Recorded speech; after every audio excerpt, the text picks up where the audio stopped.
আসসালামু আলাইকুম বন্ধুরা, কেমন আছেন? আশা করি সবাই ভালো আছেন। তো বন্ধুরা, ফেসবুক চিরতরে বন্ধ করে দিলে সরকারের লাভ না ক্ষতি, এই সম্পর্কে বিস্তারিত আলোচনা করব আজকের টিউটোরিয়ালে। এই জন্য ধৈর্য সহকারে পুরো ভিডিওটি দেখবেন। ভালো লাগলে লাইক দিবেন, শেয়ার করবেন বন্ধুদের মধ্যে, আর অবশ্যই আমার চ্যানেলটি সাবস্ক্রাইব করে অল নোটিফিকেশনে ক্লিক করবেন এবং ফেসবুক থেকে যারা দেখছেন পেজটি ফলো করে পাশে থাকবেন পরবর্তীতে নতুন নতুন টিউটোরিয়াল ভিডিও পাওয়ার জন্য। তো বন্ধুরা, আমরা চলে যাচ্ছি মূল ভিডিওতে।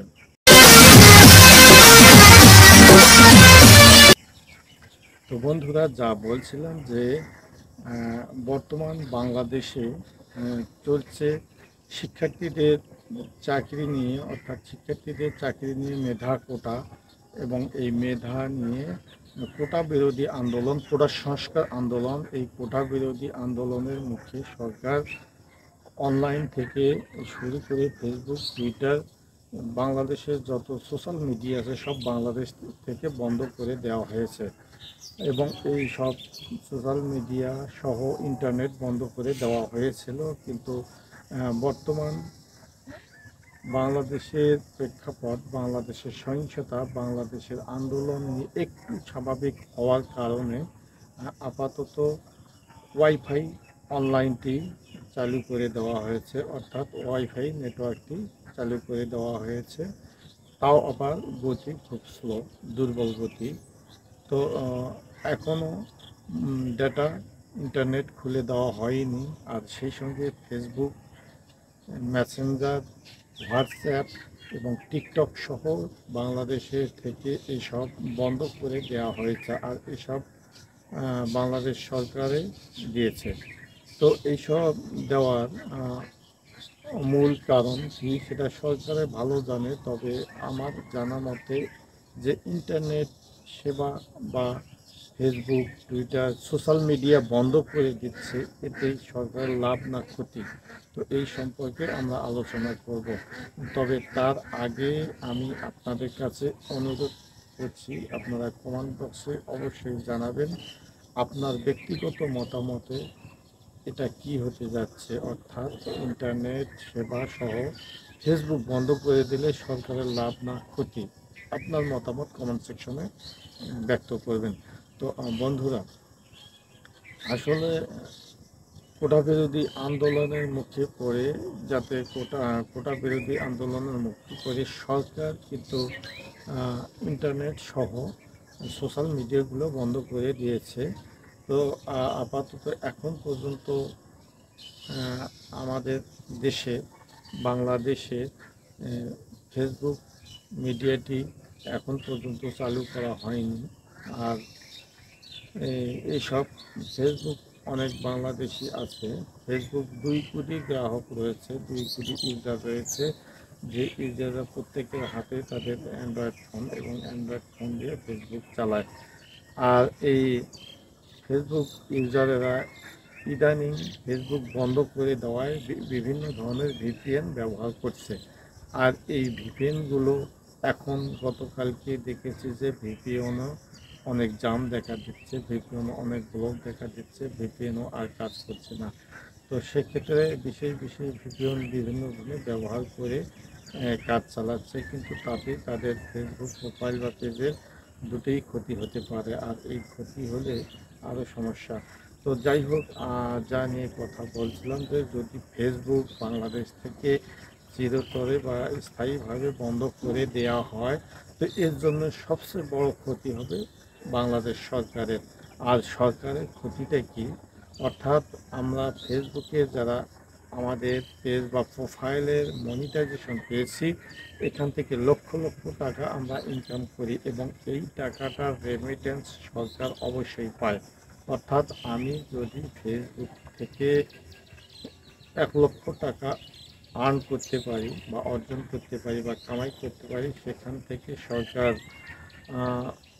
অন্তত 2 থেকে 3 হাজার টাকা প্রফিট পায়। অর্থাৎ এটি হচ্ছে অনলাইনে রেমিটেন্স। আমরা বিদেশ থেকে যেমন রেমিটেন্স পাই, সেই রকম অনলাইন থেকে একটা প্রফিট আসে বাংলাদেশ।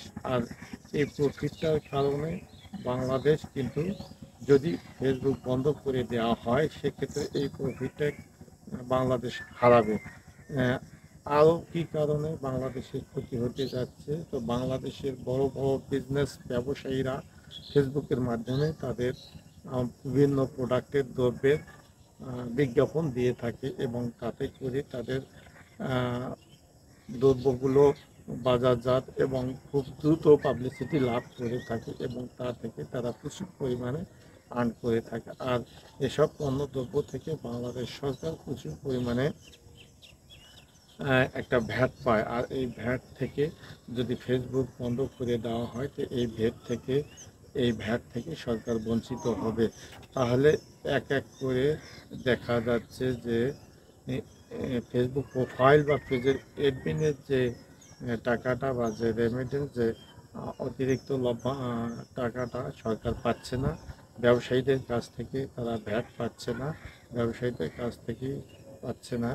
আর তাছাড়া আমরা সাধারণত ফেসবুকে মনিটাইজেশন করি আমাদের বিভিন্ন কোম্পানির পণ্যদ্রব্যগুলো আমরা অ্যাডভার্টাইজ করার জন্য ফেসবুক কর্তৃপক্ষের নিকট একটু ডিল করি এবং এটি থেকে ফেসবুককে আমাদের কমিশন দিতে হয়। আর এই কমিশন থেকে কিন্তু বাংলাদেশ সরকার কিছু পরিমাণে প্রফিট পায়।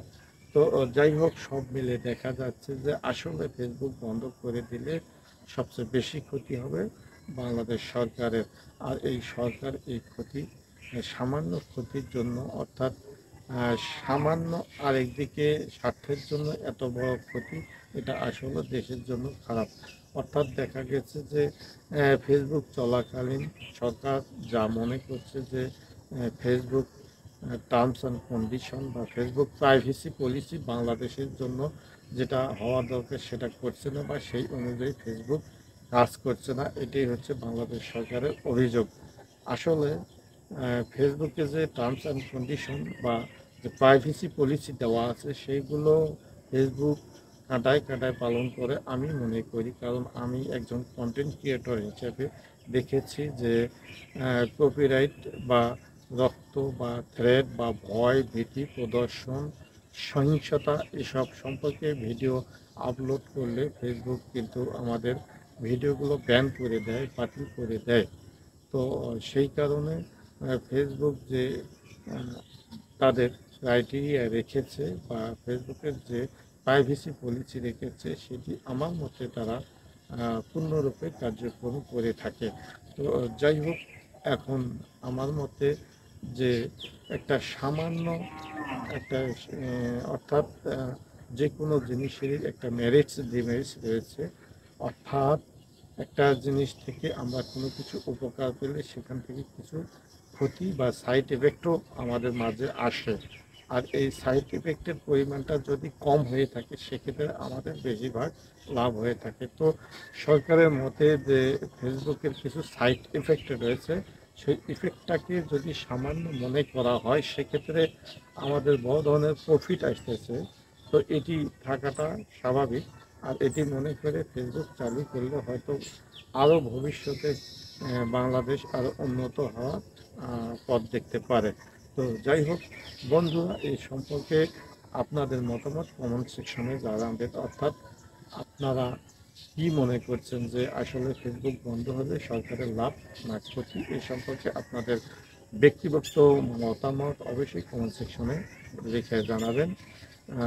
তো বন্ধুরা, ভিডিওটি কেমন লাগলো? ভিডিওটি ভালো লাগলে অবশ্যই একটা লাইক দেবেন, সেই সঙ্গে বন্ধু বান্ধবদের মধ্যে শেয়ার করতে ভুলবেন না। আর ভিডিও সম্পর্কে কোনো প্রশ্ন বা মতামত বা জিজ্ঞাসা থাকলে অবশ্যই কমেন্ট সেকশনে লিখে জানাবেন। তো বন্ধুরা, আজ এ পর্যন্ত। সবাই ভালো থাকবেন, সুন্দর থাকবেন, সুস্থ থাকবেন। আল্লাহ হাফেজ।